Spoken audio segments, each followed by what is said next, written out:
Hello everybody, welcome back to Season 2 of the Limit of Adhesion, and this is Round 2. My name is Gareth, and joining me in the commentary box as always is Jim. Jim, how are you? I'm very well, Gareth. Pleased to be here. How are you? Yeah, great, thanks. And with us as well is special guest commentator Will Burnett. Will, how are you? I'm doing fine, thanks Gareth. How are you doing? Yeah, fantastic, mate. So just to let you know, you can find us on the limitofadhesion.com website for now, and let's look at the Drivers' Championship following Round 1. So Robert Miller in the lead of the championship after his fantastic win. Stephen Batty and Gavin Kelly also on the podium. And then Garlick, Line, Hankin, The Ledge, Richards, Tranter and Jones in the top 10. It's a great race last week. Well deserved by Rob Miller. Let's see if he can do it this week, eh? Yeah, fantastic four-way scrap that was found in his favour. And if we take a look at the teams championship now to see where that left us, we can see that it's a tie at the top between the little and large teams, which is Rob and Tony Hankin, and Stupid Aguri, Gavin and Steve with their fantastic double podium. The Williams team are in third. Keith Chegwin Memorial team probably quite disappointed with their 11 points and only fourth in the championship following Dave's adventures. So Okayama was on the championship last season as well. Let's look at the track guide. Jim. Yeah, so we are in Japan for a very different sort of track from Silverstone. It's a great mixture of medium speed corners such as a Williams one where we saw a big incident in season 1 as Will Burnett is going to go through. Redmond is a slow speed left-hander where we saw Dixon and Winslade battling for fourth.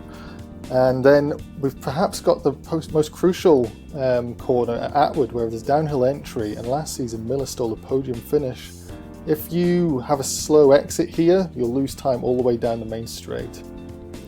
Yeah, great point, Jim. So as Jim mentioned, last season we had a fantastically large accident in Turn 2, and to talk us through it, it's going to be Will Burnett. Take it away, Will. Thanks Gareth and Jim, and welcome to the slide pad. Today we're going to look at the chaos that happened at Turn 2 last season in the Radicals. For a start, let's examine what happened at the front of the pack in slow motion.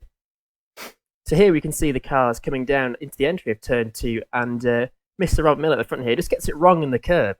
Brakes instead of the understeer, and P2 crashes into him, forcing Gavin to go wide. You can see there at the top of the screen to the right, Burnett and Gary Jones having an incident, and Paul Dixon and The Ledge having a bit of incident there as well. So currently you can see 5 cars that are spinning off the track into the barriers. So let's have a look here. Here is Gary Jones coming up here behind Gavin Kelly. Good entry to the corner, but unfortunately just overcooks it on the cold tyres, a little bit of brake, I think. And of course then Burnett has nowhere to go, and big impact there into the barrier. Now looking at this from Burnett's angle, as you can see, coming in there, being a more experienced driver, he knows not to go so hard in the first corner, and unfortunately, as you can see there, just has nowhere to go. Gary is sliding to the outside of the track, and Burnett unfortunately is forced to just careen into the barriers, getting a decent crack. Now then, let's look back at the field. Let's have a look from Kimberley. In the fantastic, I must say, Mr. Bobby livery. Now, Kimberley here just mounts the curb, causing a spin. Now, Dixon follows him into the mistake, and unfortunately for The Ledge, drifts out wide, catching both him and ruining Dixon's race as well. Now, The Ledge here just simply tries to go wide, but has unfortunately nowhere to go, and then Kimberley there clouting the barriers. So let's have a look from Dixon's point of view.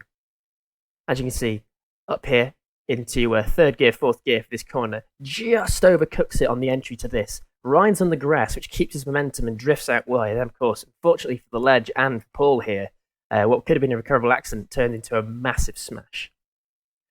Finally, let's have a look from The Ledge's point of view, and you'll see exactly how scary this incident is and how he has nowhere to go. Braking wide, coming here, and this is where you know you're about to get clouted.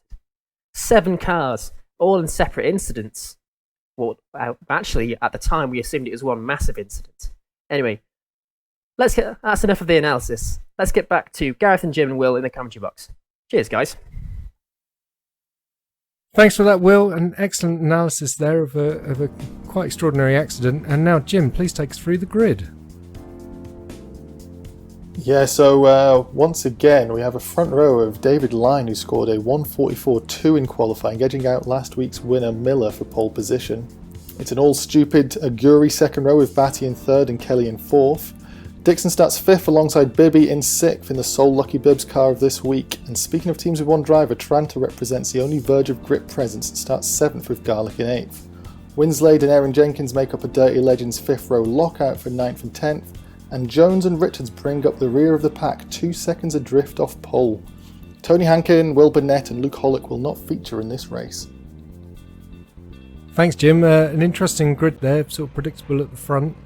And here we are on the grid then. Paul Dixon's a standout for me from that qualifying. You can hear the engine starting to rise. Lights go red, we're about to go racing. Green light, there we go. Great start from David Lyne. Miller, a much better start than last week when he had that poor start. So we're looking at them coming down to turn 1 now with Lyne leading Miller. The 2 Stupid Aguris getting side by side there in 3rd and 4th. Just wait to see how it all shakes up as they come through the second corner. So here we are now on the run down to Atwood Curve. Someone kicking up the dirt there on the outside. Miller still in 2nd, and that's Kelly starting to attack him now as we come down to the Atwood Curve. Kelly to the inside, and can't quite see what's happened there. We've had a big crash, I think. Oh my goodness, that is... it happened a corner later than last year. Jim, what happened there? Yeah, what a difference from last year. I think that'd be a safety car if it was a different series. The course last year... There we got Bibby with a wheel off coming down the straight. Good shout there. The damage this year is very, very different. What a nightmare for Miller from the front row to now be out of the points, 11th place in the pits, and there's another collision. Yeah, there was a lock-up from Garlic there, and it looked like the ledge and one of the other Williams cars, I think that must have been Richard, going into Bibby in the hairpin. So Mark Tranter now in the pits, along with Gavin Kelly and Miller and Bibby. 4 cars in the pits at the moment. Well, Will, you've gone through the big incident from last season. You might be able to do something similar for this season. What do you think of all that? Well, I think it's probably slightly ambitious there from a Mr. Gavin. However, these cars do have a lot of understeer in mid-corner, so it's obviously, they've slid out wide and locked wheels. A little bit of a comment there on the lock-up we saw on the next corner. A classic mistake to make in the skip. There's very little braking feel in this thing. It's a bit like a go-kart. One minute you're slowing down effectively, the next your wheels are locked and you're spearing into the chap in front of you. What do you think? Yeah, nice analysis there. And we saw all 4 damaged cars sitting in the pit lane. We're looking down now from the helicopter. There's David Lyne leading from Stephen Batty 2nd. Paul Dixon is in 3rd with Gareth Winslade in 4th. James Garlick is in 5th. Gary Jones 6th, 7th is the Ledge, and Gary Richards is in 8th. As I say that, Lawrence is now dropped to 8th, and he's in the pits as well, so he must have had some other accidental incident since the first one. Here we are on the long back straight again then. It's going to be a completely different race from race result from last week, isn't it? David Lyne's going to be rubbing his hands after all the problems he had last week with that collision with Tranter, booting him down, where now his main rivals from Silverstone, Tranter, Miller and Kelly, occupy the bottom 3 positions with the crashes they've had as we watch Dixon chasing. And now we've got the cars coming out now. Tranter behind Kelly coming out of the pits. Let's see what they can do from there and whether they can claw their way back. Well, Gavin is currently running 10th for a point. How far can they get back into the race? I mean, there's a long way to go, but they're a long way back from the leaders.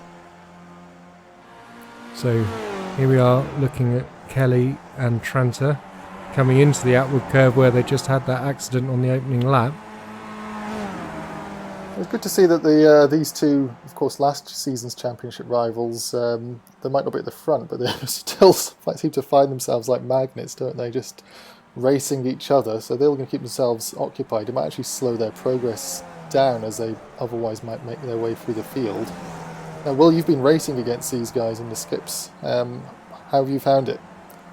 Yeah, well, as I stated before, the skip does facilitate quite close racing. Your mistakes are amplified more so than they were in the radicals, as that thing had the power to get you out of situations where you made a mistake. A single mistake in a skip bar results in the other guy being up your chuff. Commenting on Mark, certainly he's a very aggressive race driver where he will certainly, he'll put it up the inside or go around the outside if he feels he has the advantage to do so. Perhaps a bit more calculated racing from Gavin. Less aggressive, but still, not afraid to stick and move. So you do have to be, looking at your mirrors every time they're behind you. Yeah, good point there. So we've got the top 5 covered by around about 6 seconds now. David Lyme probably looking to run and hide from this, and Garlic is looking very close to Winslade and see whether he can get by for 4th place. Both of those obviously eyeing up Paul Dixon. In fact, none of those 3 have had a podium yet, so all 3 drivers are racing for their first podium in the championship. It's unusual at the front, but it's certainly exciting to see these different drivers up there. Stephen Batty sets the fastest lap of 1:45.0. Yeah, it's pretty rapid on cold tyres. Expecting to see them well down into the 44s towards the end of the race. So of course last year we saw the cold tyres, Winslade's really got Garlic right behind him there, but we saw the cold tyres causing that massive incident last year with half the drivers spinning off without actually any contact. What's it like to warm up the tyres with these cars this year? Yeah, well, the Skip Barber being a slower car I'd say it's a bit more difficult. As with the Radical, within the 2.5 laps, you were usually up to temperature and ready to, really put your foot down. That's a fantastic overtake there, I believe, on Winslade there by Garlic. Round the outside, fantastic move. Winslade went right to the inside. That's a bit unusual. Anyway, defending thin air. Yeah, but in terms of that, the Skip is also easier to drive, in my opinion. It's a bit more forgiving of mistakes, as the Radical had an awful tendency to do on-power oversteer. Just looking at the battle here for what's this 4th position, this is fantastic close racing here. Lots of respect being shown. Yeah, that was where we saw Winslade in the circuit guide actually overtaking at Redmond Corner when he was battling. I think it was for 4th place last year too. So shades of last season from this, as he's somehow managed to get around the circuit and remain in 4th place, with line now going into the 44.7s. Into the 44s already then. So we've got a replay on board with Gavin Kelly. And this must be from lap 1 because that's Miller ahead of us, heading down to Atwood Curve. David Lyne in first ahead. Incredibly aggressive lunge there. Don't get much closer than that, do you? Wow. Some serious embedding of car. And on board from Tranter, you see the 2. Oh, I was so unlucky.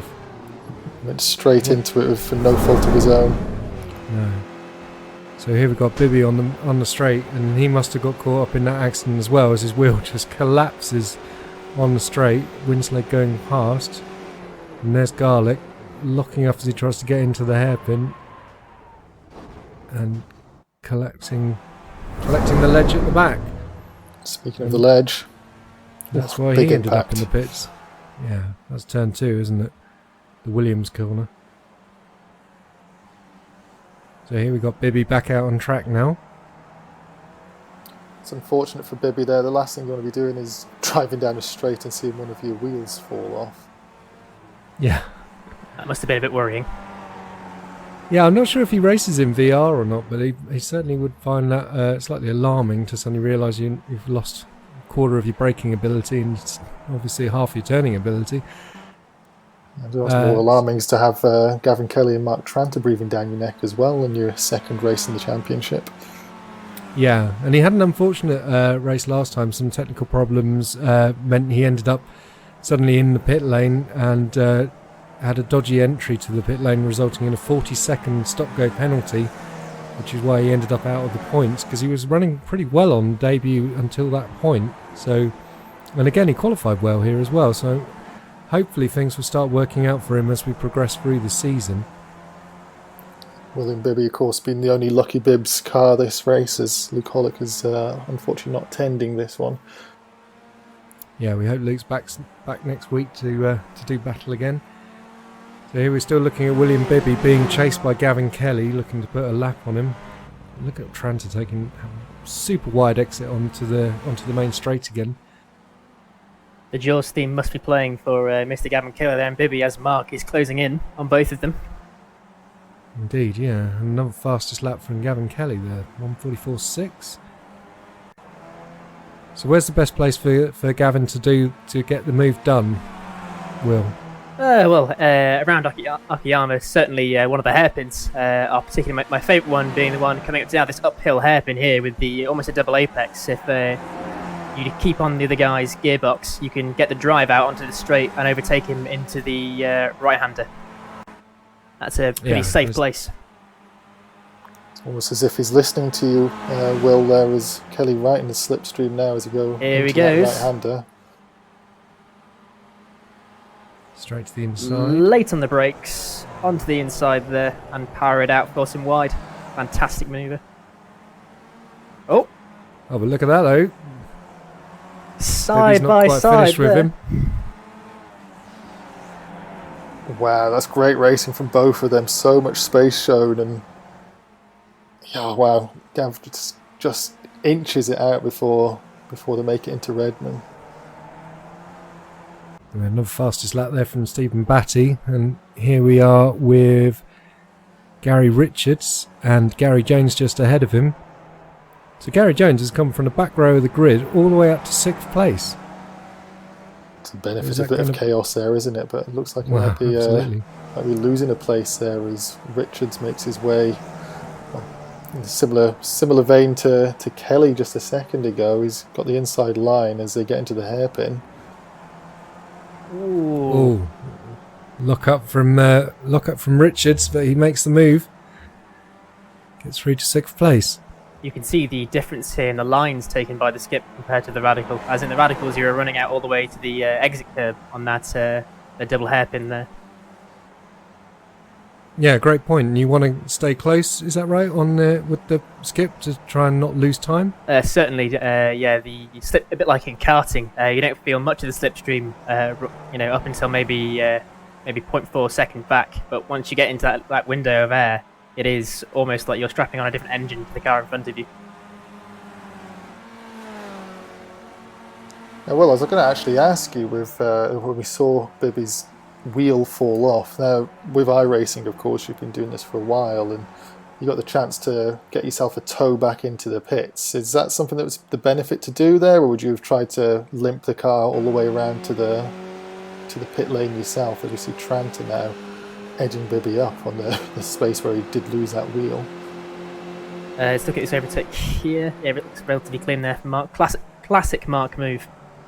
Yeah, there you go, forcing him wide, perfect. But yeah, in terms of your comment there about getting towed, really it depends on the extent of damage to your car. Looking at Bibby there with minus a wheel, he would have spent a lot of time trying to get back into the pits, limping it back. So I think it certainly was the safest opportunity for him to just get to tow.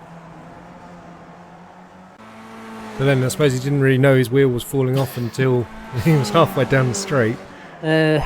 Well, of course, but iRacing does have a system where if your car does have irreparable damage or to pit, your crew chief should tell you. So it might have been a bit of confusion there from Bibby saying, no, I don't to pit, but then of course the wheel decides to leave. Ways, Yeah.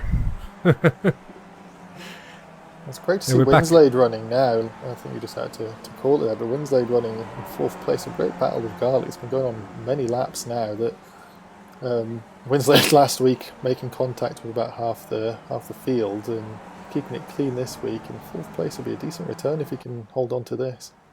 Yeah, absolutely. And that's the other Williams driver, Gary Richards, in the pits, which is a shame because he just got up to 6th place as he's now exiting. It'll keep Gary Jones a little bit freer though, won't it? Yeah, big breathing space for Gary, sorry, and Comes out into traffic. yeah, I'm just looking at the timing screen actually, just to see what's going on in the track. So it looks like we've got a replay here now. Sorry, Miller and the ledge. This is into Atwood Curve onto the back straight again. And remember, Rob had an amazing overtaking on that particular corner last Yeah, season snagged rather. 3rd place, didn't he? Yeah. It's an absolute drag race down again. It's the third time we've seen these cars on in this race dragging down into the hairpin, and Miller seems to take that relatively straightforward. Yeah, it's the optimal corner, isn't it? We're on board now with James Garlick in 5th place, chasing Winsley. Got dirt kicked up by Winslow's car through T1. You can see straight a great example there of Will, your comment there, how you can just hold on to the cars a lot more, as both of the drivers had a bit of oversteer, which could really have ruined their race if it was last season. Yeah, indeed. The skipper's drive almost looked like a go-kart, where you want to have that little bit of oversteer just to help you slide around that corner, compared to the Radical, which was almost like an LMP2 car where you wanted to be planted as much as possible. And really, it makes this skip an absolute pleasure to drive. It's very much again, like karting, very much a organic and natural feel to driving the Skip Barber compared to the Radicals.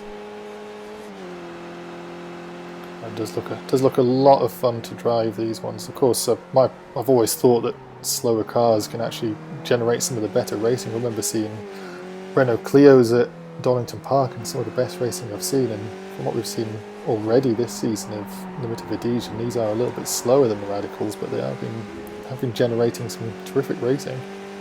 Yeah, definitely. And we're looking at now, so Paul Dixon has managed to drop these guys, probably due to them battling somewhat, and he's now got, nearly a 4-second lead over these two. So if these two want to get that first podium, they are going to have to get on with it and start pushing a bit harder. You can see from the lap times though, they're still, well, look at that. James Garlick's only 0.3 off Dave's fastest lap. Winslade a couple of tenths slower than that, and Paul in between the two. You've barely seen David Line as well as he sets that fastest lap.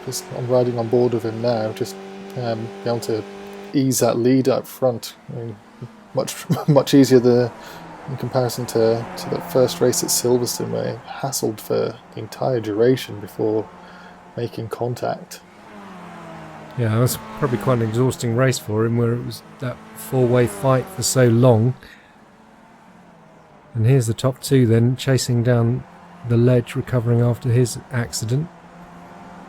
It's nice to see that we can still see the other three cars they're still there behind them. They're not, so these two haven't quite run and hidden, although it's starting to look that way. Well, I think this is about as much of run and hide you can do in a Skip Barber, it being quite a slow spec series car, and it's fantastic to see Dave controlling the race and controlling the pace. His unfortunate manoeuvre at Silverstone, doesn't, I don't think, contrasted with actually how steady he is. He's a steady hand. We certainly saw this at the end of last season in Laguna Seca, etc., where he was very difficult for me to pass. Yeah, it'd be interesting to see what he can do when we go to Laguna Seca next time out, because he does seem to have an affinity for that track, and indeed he's got an affinity for the skip itself. We just saw Gavin Kelly do a 1:44.0 fastest lap of the race. I mean, that's incredible pace, and just shows you where he would have been if he hadn't been slightly ambitious into Atwood on lap 1. Yeah, it's a shame for Gavin Kelly. I mean, Tranter as well. He's well kept. He's kept Tranter well behind this race as well. Looking down the timing screens, there is about 3 seconds to the good ahead of him. But this is what makes a good championship, though. They're just having different victors. Miller, of course, last week the winner, now out in 10th place. It's going to really shake up the championship standings when we get out of this. Yeah. And the first just interesting spot there, we've got Gary Richards in the Williams that's got a lap down ahead of Winslade and his teammate Garlick. I was going to say, is he going to help James? But it looks like he's pulling over to let them through. So in fact, they've not managed to get the job done, have they? So he's still ahead of these guys into the hairpin. But that was a good a few clean mind games. Well, I was surprised. I didn't know what he was doing there, because without putting the brakes on, the skips don't have the overall pace differential. You can't really let off in the skip. You can see he would have net lost time down that straight. Seeing potentially a overtaking manoeuvre here from Gareth on the lapped car, but we'll see what goes on. Riding with Dixon now, who's going to be looking to get past the ledge as he's lapping them, and well, there you go. Winslay's made his way through. In Hobbs, that's quite a tricky corner at the best of times with all that understeer. You've got the teammates who surely won't be having too much of a fight, as Garlic wants to really get back onto the back of Winslade, which he got past earlier. Maybe a bit of a slight slipstream, and yeah, pulls right out. Well done, Richards. Oof, a little bit of a lock up there, but should be okay. And that's not the first lock up we've seen from Garlic this race, so he's snatching the brakes here and there. Then we've got Tranter and Bibby. Bibby looking They for are some running payback. 8th and 9th. Yeah, this is for position, unlike the ones we've just been watching. And Bibby on the outside, Tranter defending. And having driven with Tranter the same team, I can say how confident he is on brakes. I think that is his defining feature, really. He's very, very difficult to pass for that reason. He will happily brake, very, very deep into the corner if it means you're not going to get past. Yeah, good Shining point. example last year of the cornering at Stowe at Silverstone, where I can't believe that Gav somehow still didn't get past because of how late Tranter broke on that first lap. And yeah, Bibby, of course, his first season of limited adhesion, having to find that out for himself the hard way. Yeah, not his first experience in the skip, but certainly his first experience of Mark. So David Lyon just starting to stretch his legs at the front now. The gap has just extended by the best part of a second to Stephen Batty. Paul Dixon is a good, 7 seconds now behind Batty. Winslade, about a second ahead of Garlic now, so he's starting to pull away. Can they both close up on the podium again? So we've got Dixon and Winslade's really caught up, so yeah, that podium battle could be going into these last few laps that we're on now. I was just watching the great track map that we've got here, and Gavin Kelly getting another fast lap into the 143s, wow. And yeah, I was just thinking that, talking about these cars all fighting each other, we've got Jones, poor Gary Jones, just in the middle of nowhere having a very lonely race, a solid 6th place, but be happy with that result. But I'm sure this is going to be a long race of concentration for him. I empathise with James there. That's where I used to be in the Radicals, usually from 3rd to 6th place in the middle of nowhere. That concentration for a long time with them. But it's a good haul of points for the Cheggers Memorial team, so he'll be pleased with that if he can bring it home in that position. Keith will be very happy.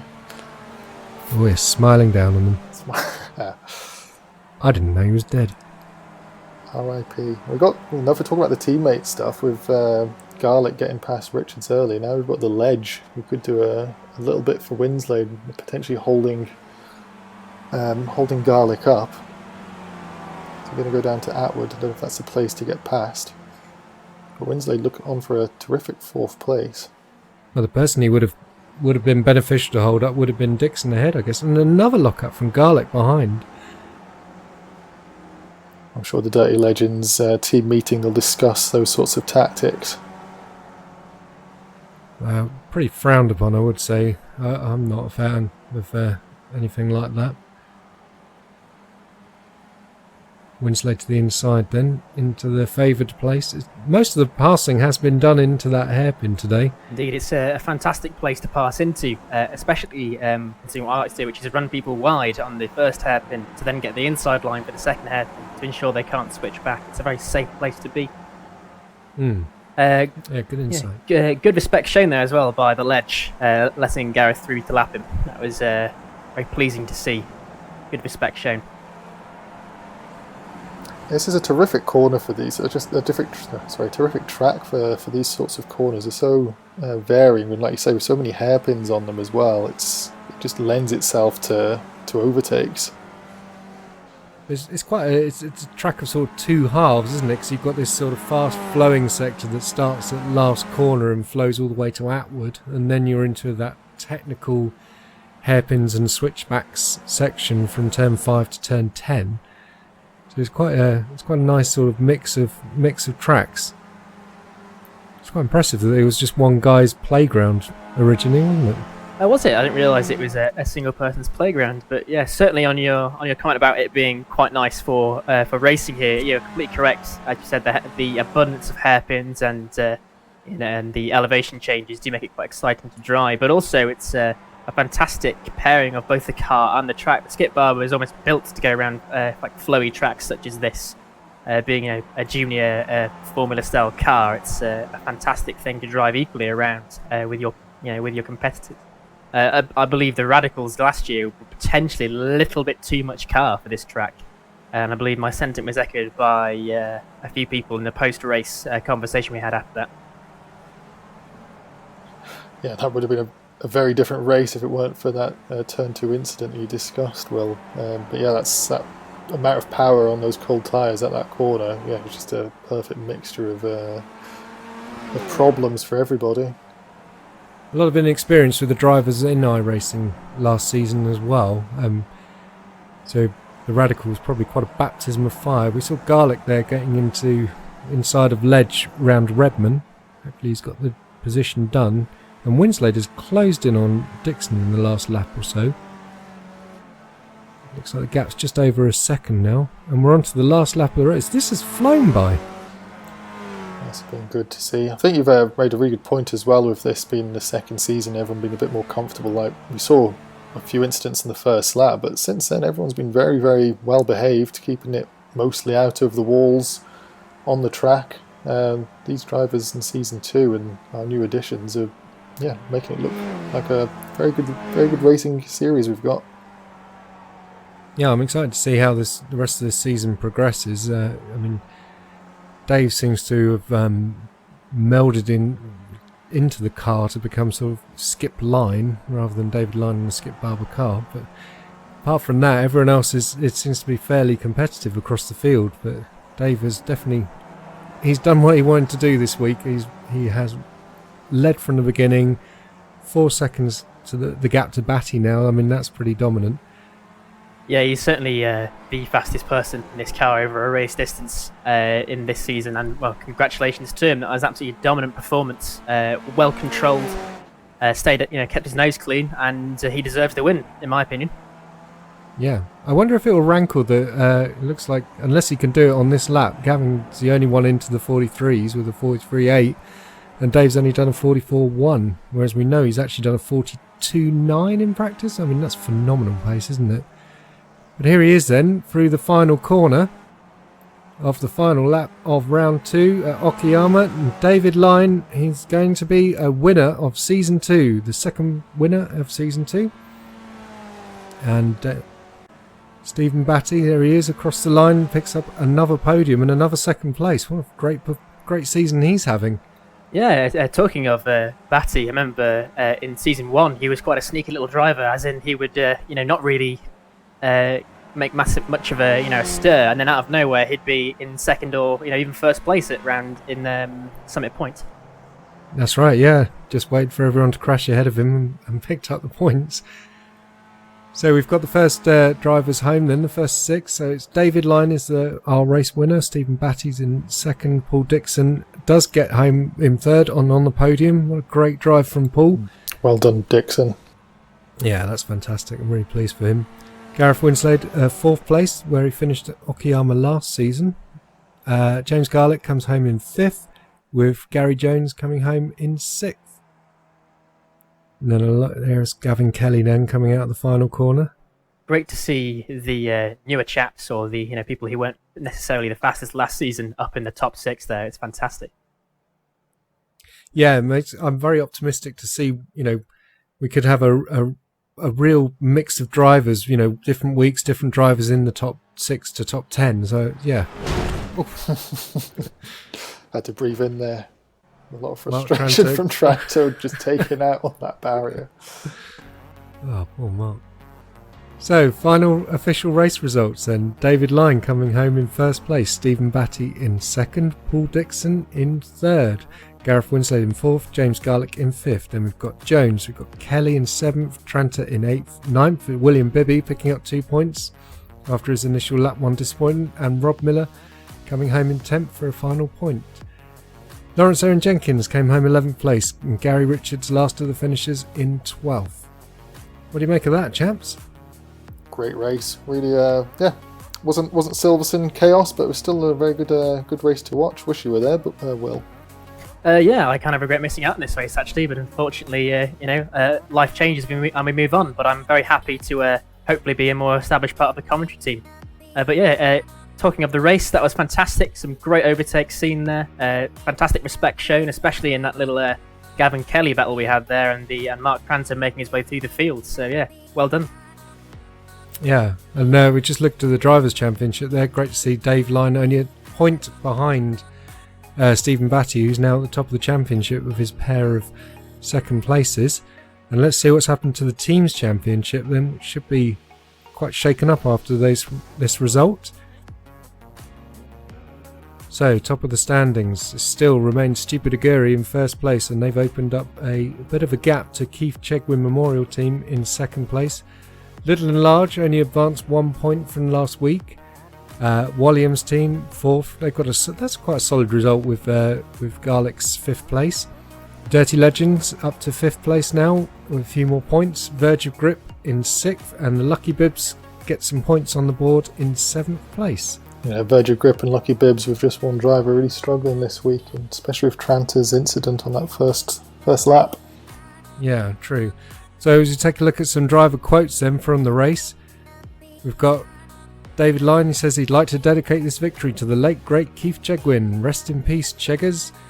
Rob Miller says, oh well, only a bit of fun. I guess it is. And James Garlick, congratulations Dave, a well-deserved win. Gareth, you really surprised me with your pace and consistency. Great drive. Well, it was a great drive from him too. Well, that was maybe less action-packed than Silverstone was, but it was still a thoroughly entertaining and enjoyable race. And, very much enjoyed that. Yeah, as we see the drivers running around on the way back into the pits. So next time out, we are going to be back at Laguna Seca in California. And there it is, the fearsome corkscrew itself. Yeah, I will. I will admit that corner in a skip barber is lethal, absolutely lethal. Yeah. The changing in camber there on cold tyres, and the fact that the skip's got a very soft suspension will launch you into that tyre wall either side.